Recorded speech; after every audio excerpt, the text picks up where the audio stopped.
conspiracy theories, the paranormal, UFOs, aliens, and all things strange and unusual. This is Black Lotus.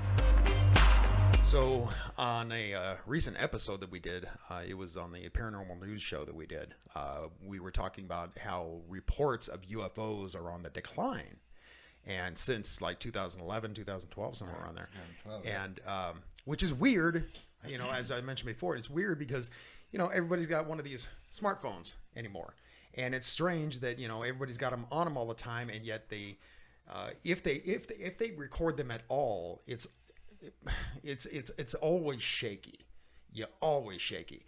You know, but it's hard to record. I mean, even if you take a picture of the moon, for instance, with one of these smartphones, it's really difficult to get a non-blurry image.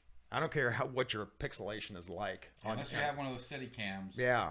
And when you're holding one of these things and you're trying to film something, you're inevitably going to shake it around. So it's really hard.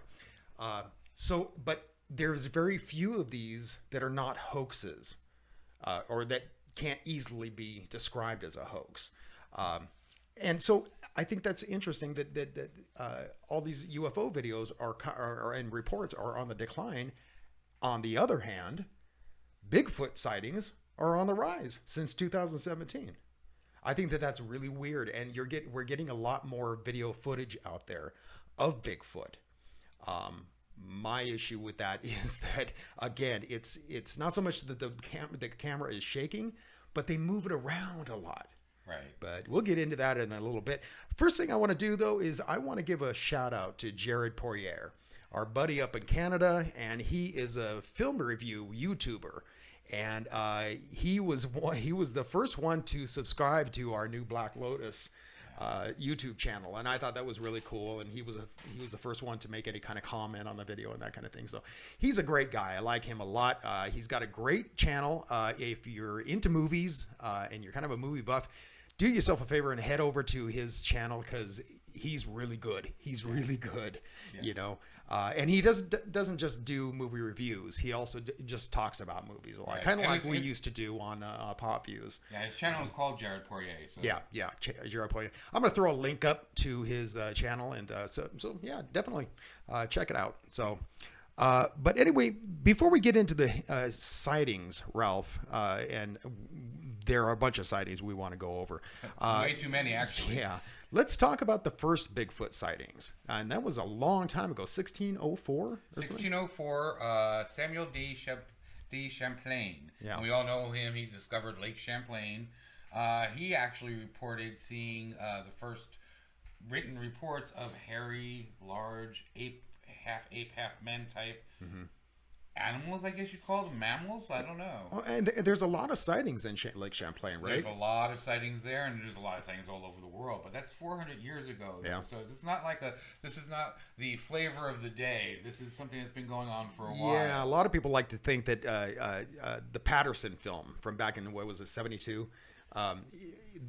That really started the Bigfoot sightings. Well, that's not the case. Bigfoot sightings have been around forever, and they're Bigfoot, you know, Sasquatch is even in Native American lore. Oh, big time. So yeah, but yeah, and Patterson film is well known, but even before then, there was another well known incident in 1958 where Ray Wallace, he had a granite company in Missouri. Mm-hmm. And he cut big giant feet out of wood, put handles on them. There's actually pictures online I saw of them. And he made these footprints or trails around where his business was. Okay. And he then later, about a week after that, said that he saw a 10-foot creature wandering around. Okay. And got all kinds of publicity, of course. Yeah, power of suggestion. Power of suggestion, of course, the more people saw it and stuff. But it later came out that his grandkids or something admitted that he faked the whole thing. Really? Yeah. Well, and I think it's interesting that he does this hoax, and then suddenly people are reporting sightings, and kind of the same thing happened with the first UFO sightings back in, this was pre-Roswell, but not that long before the Roswell crash happened. But there was a guy who filmed these UFOs over Mount Rainier, I think it was. Yes. Mount Hood? Mount Rainier. I think it was Mount Rainier, yeah. I think. And it was an interesting little film. But suddenly after that, the whole nation starts reporting UFOs. So it's weird how there's like almost like a power of suggestion kind of thing going on. Well, I definitely think there is a power of suggestion, but that doesn't mean that it's not real or that it's hoaxed all the time. I think the power of suggestion could do two things. One, it can make you see things. Two, could also make you pay attention a little bit. Right, make you a little more aware, maybe. Yeah. I think that happens a lot too. People all of a sudden realize they're in Bigfoot country, so they start paying more attention to it and realize the things.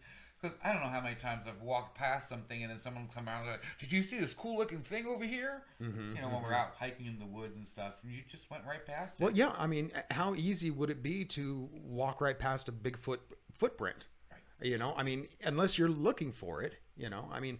Well, even where I was living in Maine, when I moved there, the people who lived there before took us through the forest and then asked us if we had seen the little gnome.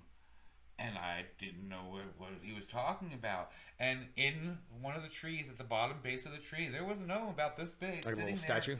No one noticed it. So you can walk by things like that and not even notice sometimes. And it was very out of place when you actually see it finally. So I can see how that could happen.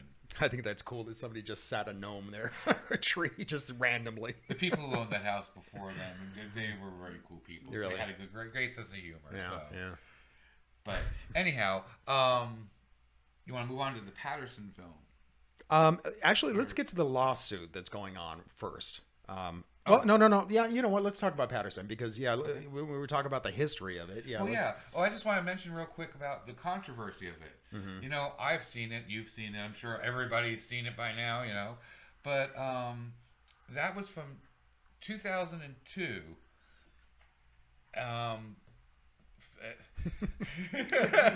my phone. I've got my phone sitting here, and it suddenly went off. Started. Sorry, video. Totally threw us off, people. Sorry about Actually, that was from '67, but in 2002, Philip Morris came forward and said he was the one who made the suit for this film, and he was told it was going to be a prank, and he had been in contact with Patterson. Now he's a Hollywood costume designer. He's a Hollywood costume designer, correct? Okay. And they were commissioning them to do the suit, basically a gorilla suit. Okay. Now, when they were doing and filming and stuff like that, they had several problems with it. Like one, it didn't look big enough. It looked like a person in a suit. Okay. So they were told to pad it out and to put shoulder pads from like football players in the costume. And sure enough, it makes it much bigger. And now for the walking part, they said, he was having trouble walking, which gave him that walk because they had clown feet that were made into giant Bigfoot feet. Okay.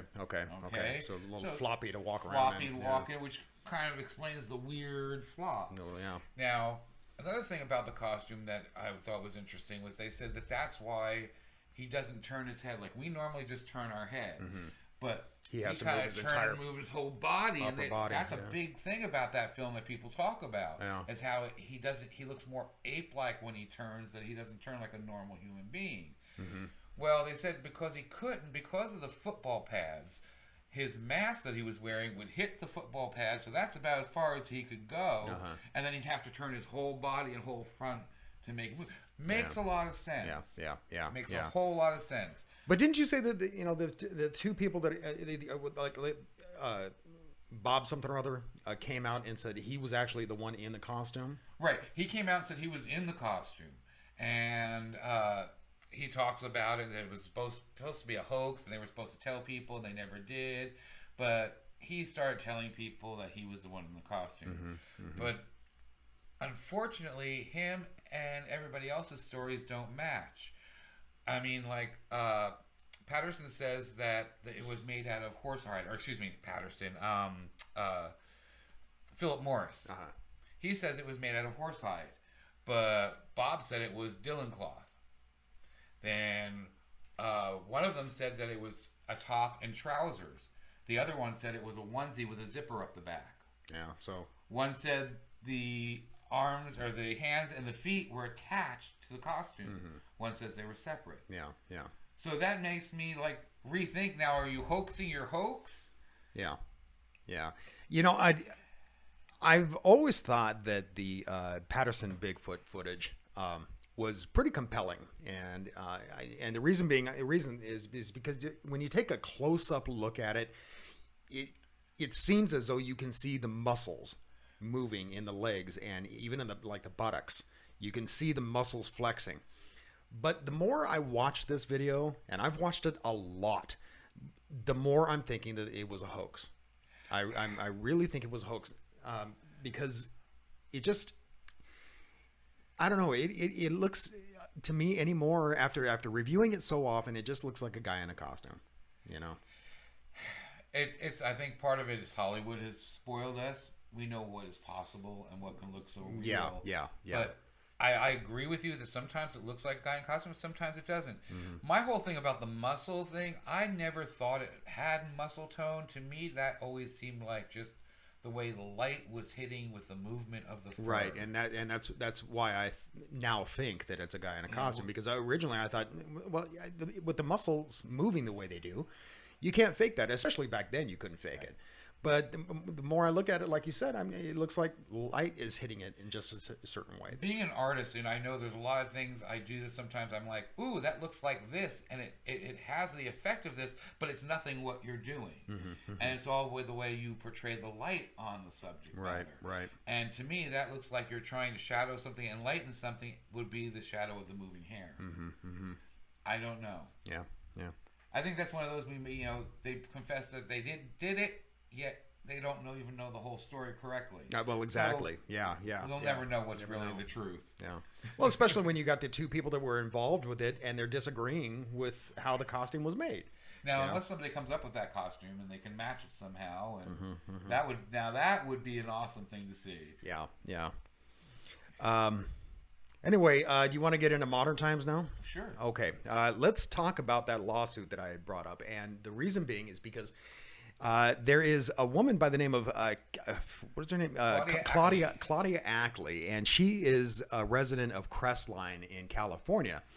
And she and her daughters were out one day up in Lake Arrowhead, which is very close to Crestline, and they claim that they saw a Bigfoot, and they even took some footage of it. Now, I've looked at the footage, and it's not very convincing.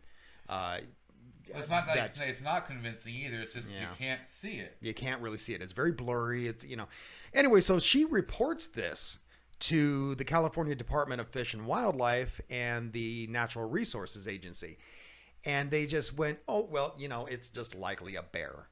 Well, she got upset because they didn't believe her, and so she turns around and she tries to sue the Department of Fish and Wildlife as well as the Natural Resources Agency. And so the lawsuit was originally set for March 19th of this year.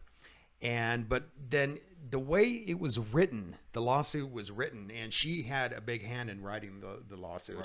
Right. Her attorneys said, we really advise you to drop it and then rewrite it because there were too many holes in it. And so and one of the holes was that she apparently had some hair from the Bigfoot, but it's been proven that hair was what was it? Well, it wasn't proven that it wasn't Bigfoot hair, but it wasn't proven that it was anything unusual. Right. It was just basically local animal fur and human hair and things like that. Yeah, mixed together. There was nothing unusual about the hair to show that it would be of a different creature. Yeah. So but anyway, she is not giving up, and apparently she is rewriting it, and she still fully intends to sue. She had teamed up with Todd Standing to do the lawsuit.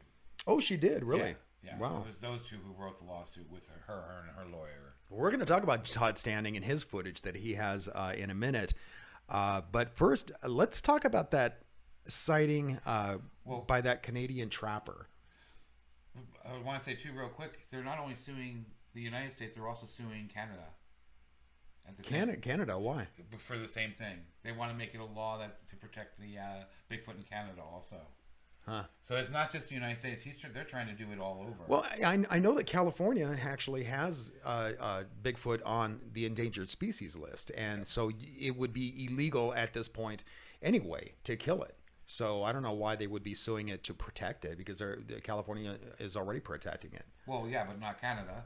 Not Canada, maybe. I don't know. Canada is not. But so what were you saying now about the? well, yeah, there's this Canadian trapper, and he had a little campsite up in Canada in this area that was very snowy at the time, and he saw Bigfoot watching him from behind some trees. Now, a lot of these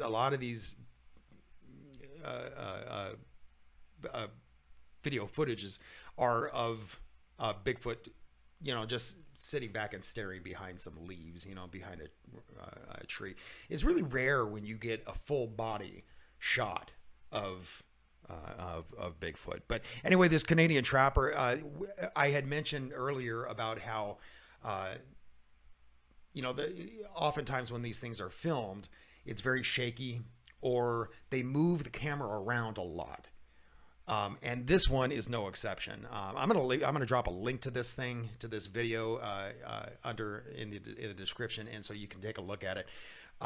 But it's like for a split second you see the creature's head, and then he quickly moves it away, and then he'll come back and pan around, to the surrounding areas. It's like and you then can't get it to focus on that area or something. To me. Now, don't get me wrong. I'm kind of a big believer in Bigfoot. I believe in the possibility, because I think it's entirely possible. There is so much unexplored wilderness out here in North America that I think it's entirely possible these things exist. However, I also know that there are a lot of hoaxes, and when you pan the camera around the way these people are doing, that bleeds hoax to me. Well, if you watch any of the Captain Disillusion videos I've talked about with you before, that's the one thing he says. He says the easiest way to hide something being fake is to blur it up.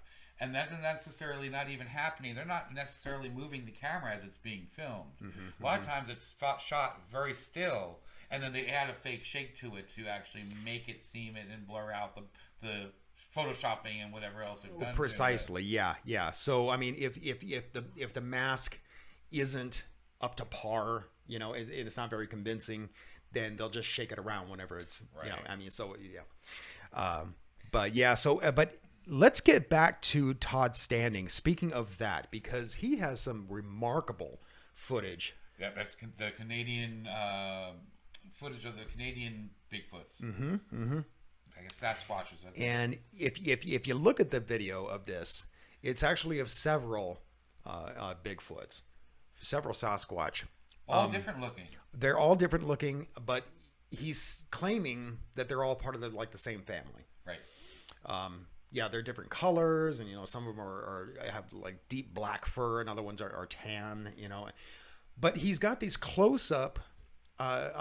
This close-up video footage of these creatures, and they're remarkably clear, and it's hard to disagree that it's not a mask.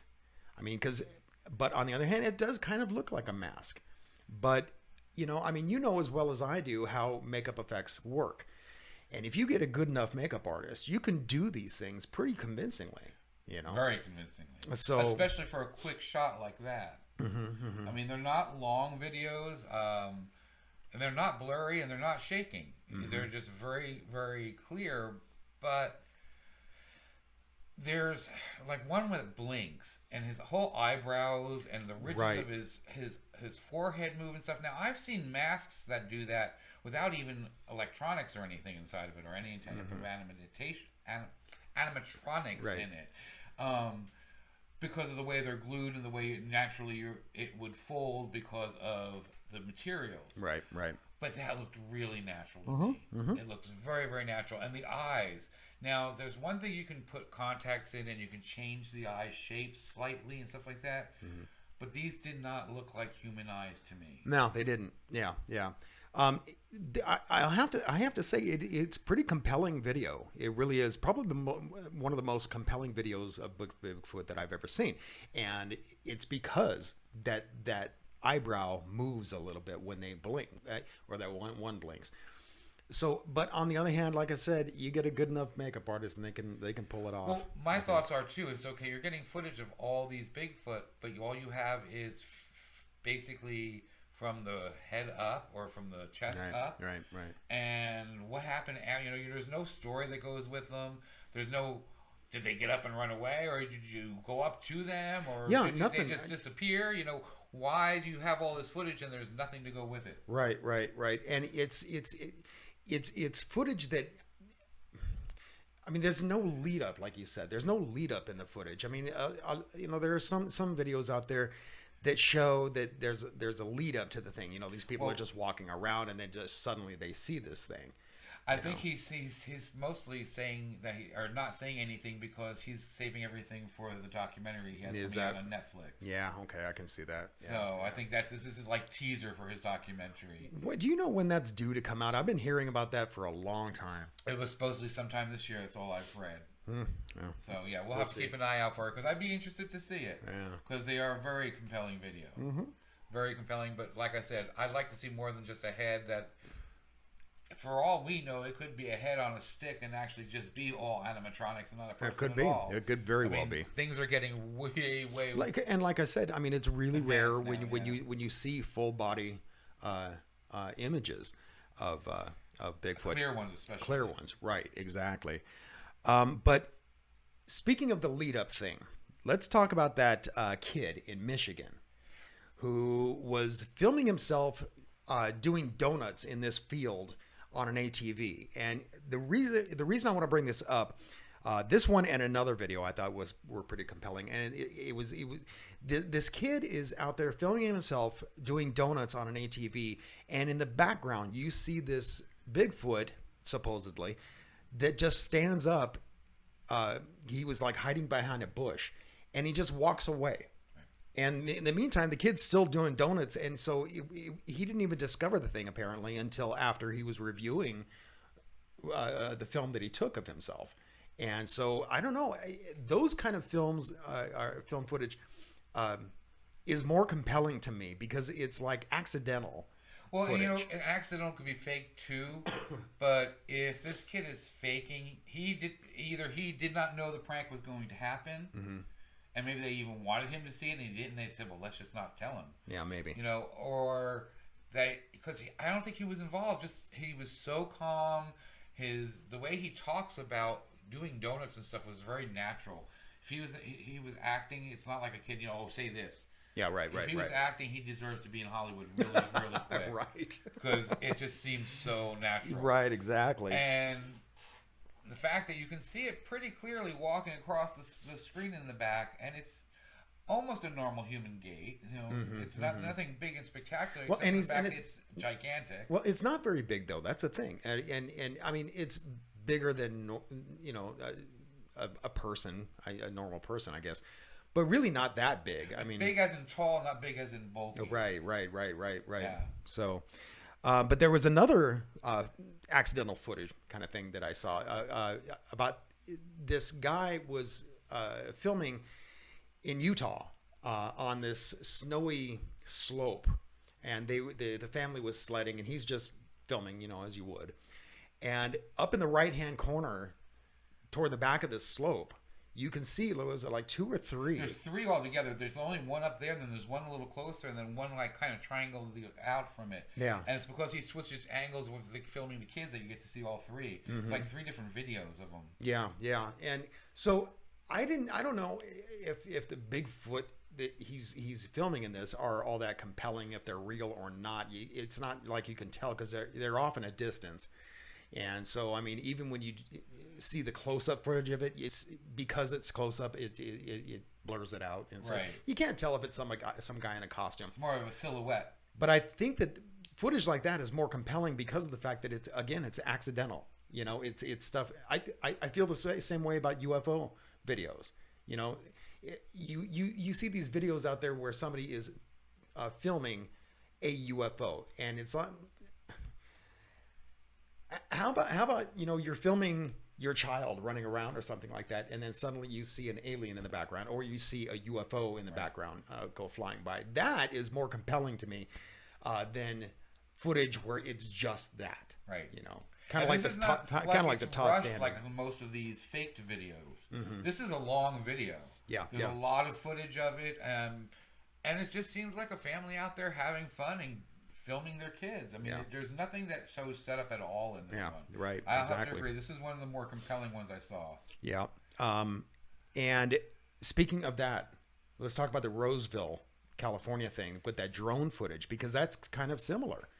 Yeah, that was one of the ones too that got my attention because it's accidental and it's compelling because of the way it looked.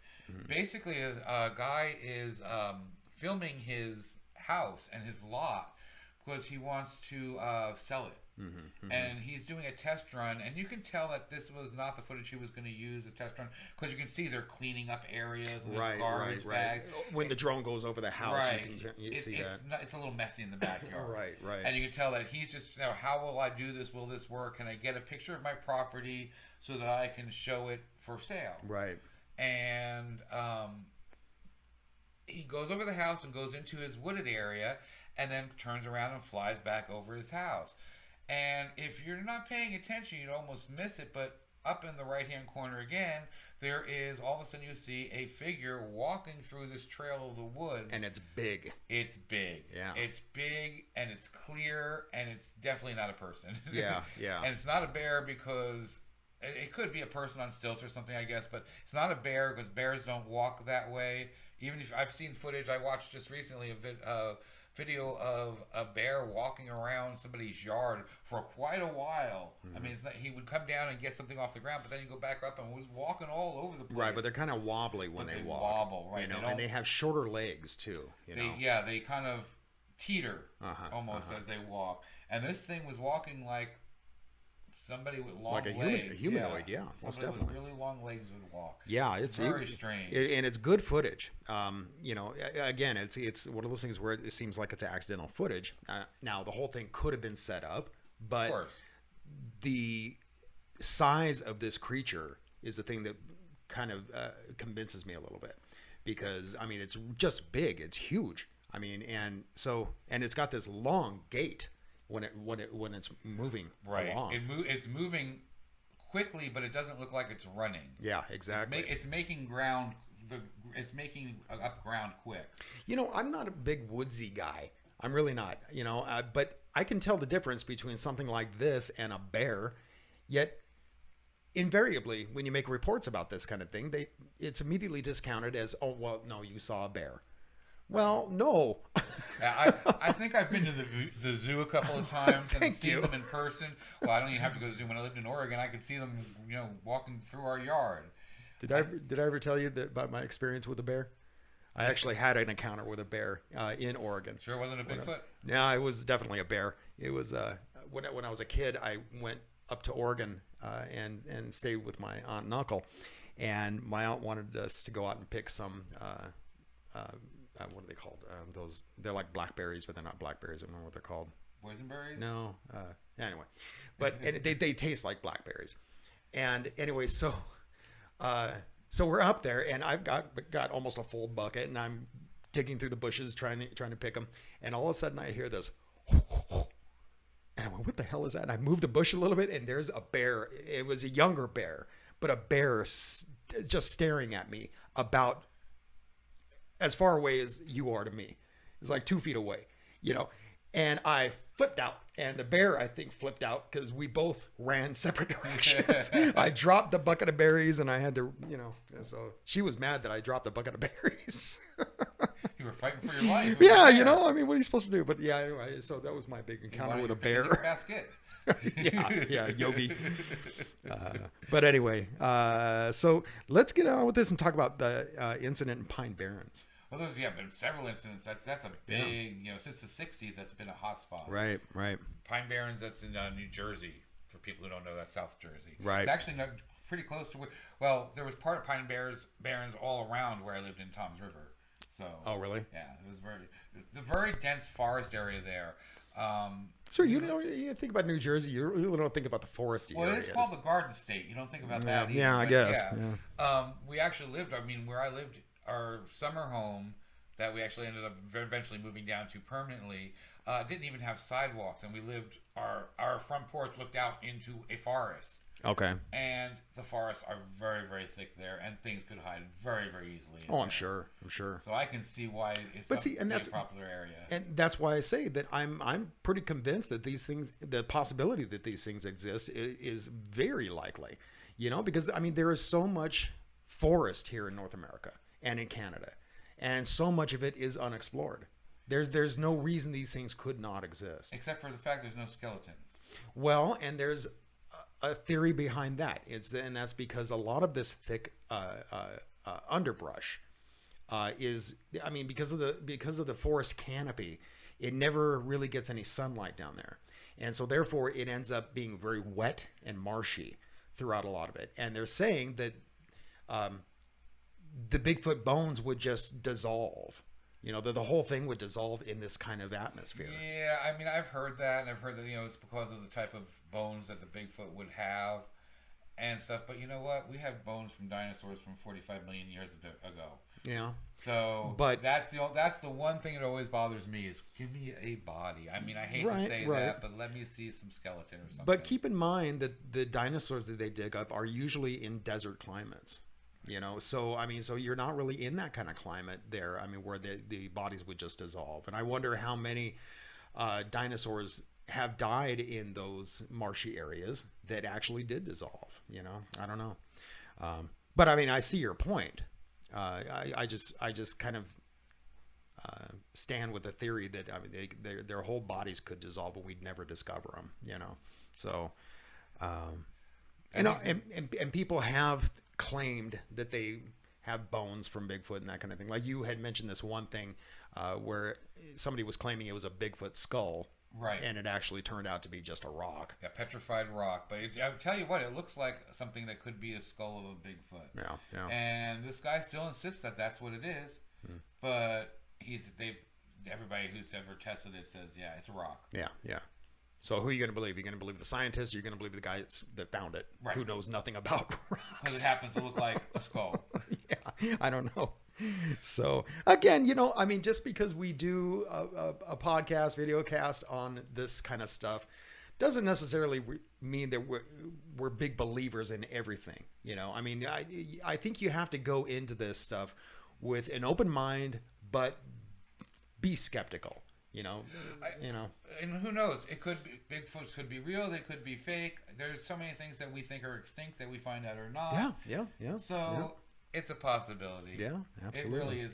There's always a chance that some of this stuff is real. There always is. Oh, sure. And until you prove it totally fake to me, which is almost impossible to do, I'll still have that little bit of a feeling that, you know what? It could exist. It could be. I mean, you can't just like poo-poo this stuff. You just can't like just throw it off to the side and just count it as being just all bullshit, because it may not be. I mean, who are we to know? I mean, and there are even a lot of investigators out there. I know, like Bigfoot investigators, that are very serious about it, but they still go into it with a skeptical mind. That maybe the sightings in this one area that they're looking into, the majority of them could be hoaxes, or they could be just but they go into it with that kind of attitude, and I hold a lot of respect for those guys. There's a lot of areas. You're talking about condensed areas. There's a lot of areas where there seems to be more sightings than others. Oh yeah, sure. And that to me also makes me think that it's more of a possibility. If we were seeing them everywhere all the time, then I'd be kind of like, yeah, everybody's making up hoaxes everywhere. Right, and that makes more sense that they would be in clustered groups like that, because they're believed to be that they live in colonies. And that makes a lot of sense. And once in a while, they'll stray out of the colony, whether they're hunting for food or whatever, and that's when you see them, But now somebody can come walking across the colony. I mean, we have the video out there of that woman who has picking up the baby, the woman Bigfoot picking up the baby. They actually made a commercial parody of it. Yeah. So. Well, I do know that in Canada, there was a guy who was a trapper up there. Now, this is way, way, way back when. I want to say back in like the 1800s. and he was escorted by one of the indigenous people up there, up into an area there to do some trapping. And when he finally came back, because he disappeared for a long time, when he came back, he said that he was living with a colony of Bigfoot.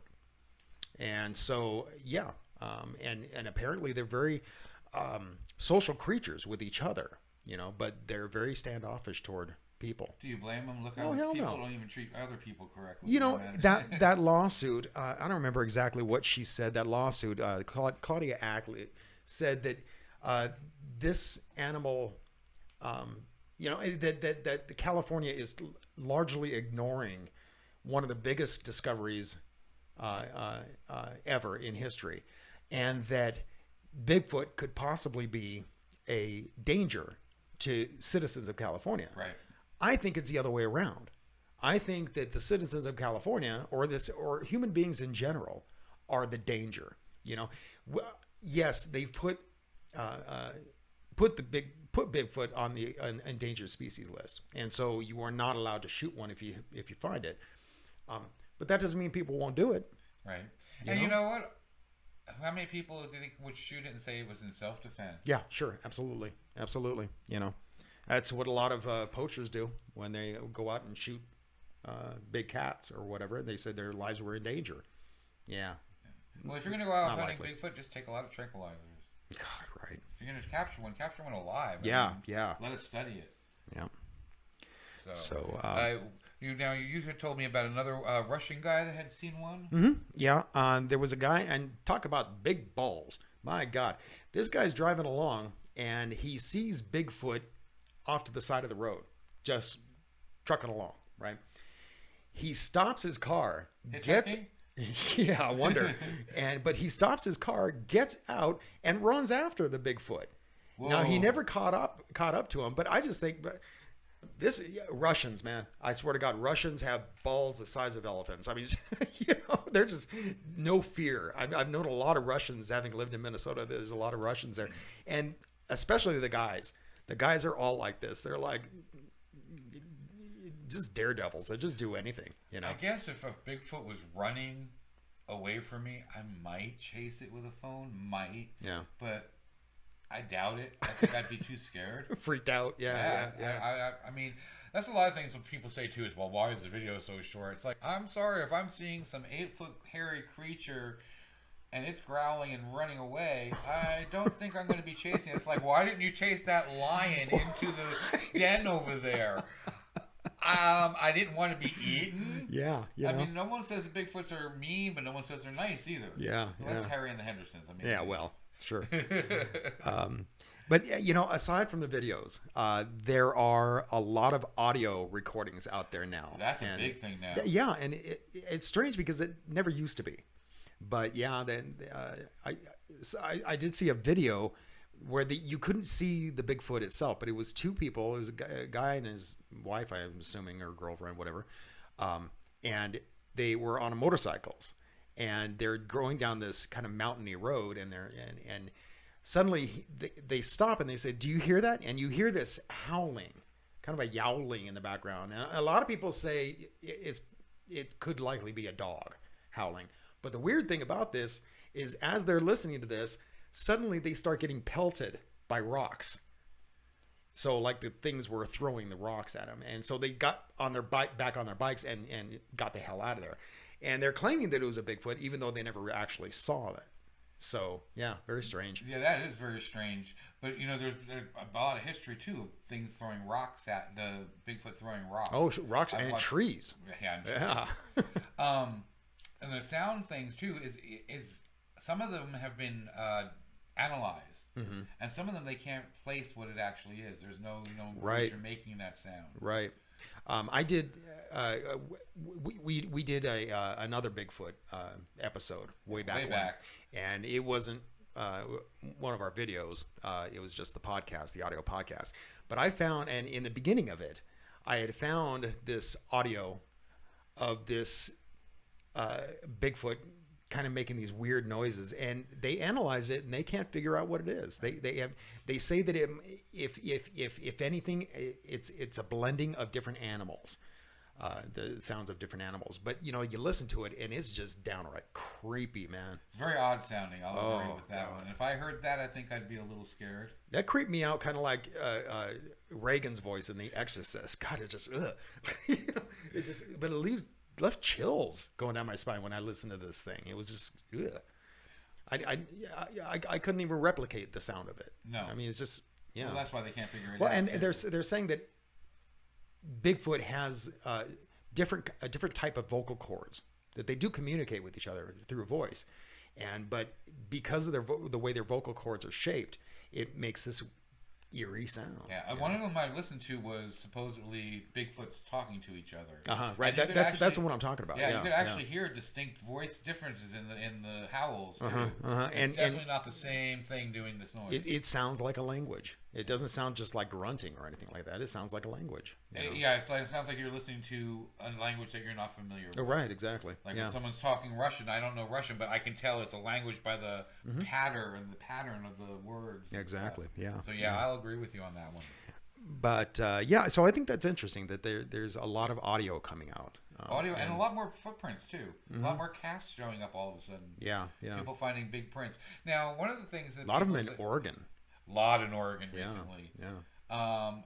A lot of people are saying too that it might be too that the actual Bigfoots are expanding or growing. They're getting a bigger colony, so that's why we're seeing more activity also. Could be. It could be. That could possible. very well be. Yeah, absolutely. They found a good place to live and they can reproduce the way that, I guess it would have to reproduce however they do it. Yeah. I could see that happening. Yeah. And all of a sudden, you've got 10 instead of 5. Yeah, absolutely. Let's talk a minute about where this one place where there's many Bigfoot sightings, and that's Whitehall, New York. Whitehall, New York, very famous place for sightings. And and they have just recently made Bigfoot their official town animal. Isn't that awesome? I think that's awesome. That is so cool. How cool is that to have? We get I don't even know what our state bird is or right here or anything. Do you know? I don't know. You have your state bird and your state plant. It's like state animal, Bigfoot. That's badass. That's really cool. And the reason they did it is because there's just an exponential amount of Bigfoot sightings up there in upstate New York. And they were the first ones to pass a law, Whitehall, protecting the Bigfoot. They were the one who started that whole trend. Yeah, right. So, what about the BFRO? Oh, the BFRO. That stands for Bigfoot Research Organization. Right. Is that They've right? been around since 1995, so they're not quite recent, but not quite old like the whole Bigfoot stories. They're a newer organization, but they're the oldest and largest of its kind. Okay. And they're taken seriously. Actually, this is not one of those like poofed and people that make fun of them and stuff. These are people that are actually doing serious research. Kind of like MUFON. Right. Yeah. It's more a respectable Bigfoot hunter. Well, I think that's great. I mean, and it's about time that people, start sitting up and paying attention and offering this a little bit more respect than just discounting it all as hoaxes. Right. And they're not saying that Bigfoot's real either. No, sure. Their mission statement is multi-faced, they say. But their organization essentially seeks to resolve the mystery surrounding the Bigfoot phenomenon. Okay. So they're not saying it's real. It's not saying it's fake. They want to solve it. They want to solve the mystery. And again, it's like MUFON, the Mutual UFO Network. They're the same way. They're not saying it's real. They're just collecting data, basically. Yeah, that's what these do. They organize reports and organize out to go out on expeditions and stuff like that and see what they can find. It's a place where people can go report their Bigfoot sightings, which is, if you want to do that, it's bfro.net. Okay. And you can go and read about different sightings on that site also. So I found a lot of information on there. I mean, I have like 4 or 5 more encounters at least of people telling their stories of recent ones. Like we said, this is an uprise now. There's a lot from the last couple of years. Since end of 2016, it seemed to really start picking up. Yeah. So I thought that's interesting. I don't know why, but... You said that you wanted to give a shout out to somebody on YouTube. Yes, I do. Who's a Bigfoot investigator. Bigfoot Tony. Bigfoot Tony. I love that name. Yeah, I do too. too. That's great. And he, to me, was one of a good source of information because, again, he wasn't like, this is the real Bigfoot. We got it on tape. Oh, there's so many of those out there. You know, every time you see that, you can pretty much go, nope. Exactly. And he goes, well, here it is. Let me like steady it. Let's look at it. Let's organize it. Well, that could be a face there. It could be a Bigfoot toe or finger there. He analyzes it, and he does a good job on it. So I wanted to give a shout out to him because I appreciated some of his knowledge and some of the information I actually got from him that I went and researched more on and found out a lot more that I hadn't known. Yeah. So I thought it was a good channel to give a shout out to. Yeah. So anyway, where are we at in time here? I think, let's get out of here. You done? I'm done. All right, I'm done too. There's only so much you can talk. I mean, we can sit here and talk about how many other, like I said, I have a ton of them, Bigfoot stories and stuff that I saw that were interesting. Some of them are from reliable sources, but they all are basically the same thing. We saw Bigfoot, we got scared, we ran. Yeah. I have an old friend of mine who claims that he saw Bigfoot, and he's one of these guys that is he's one of the most down to earth people you'd ever met. I mean, he doesn't pull pranks and that kind of stuff. So I believe, and he's a hunter, and he knows the forest, and he knows the animals in the forest. But he claims he saw a Bigfoot, and I don't doubt him at all. Be interesting to talk to him. Yeah, I would love to. I don't have contact with the guy anymore, unfortunately. So we had kind of a falling out. But that aside, I can say he was a down to earth, nice guy. Reputable source, though. Reputable, and again, very seasoned hunter. One of them I saw, I want to mention actually real quick. Now you made me think of it. Is an actual Marine that had a cabin and kept having encounters with his family while they were staying there. And the last encounter that they had lasted 2 days, and it was so bad that they left and never went back and sold the place. Yeah. This is a Marine. Yeah.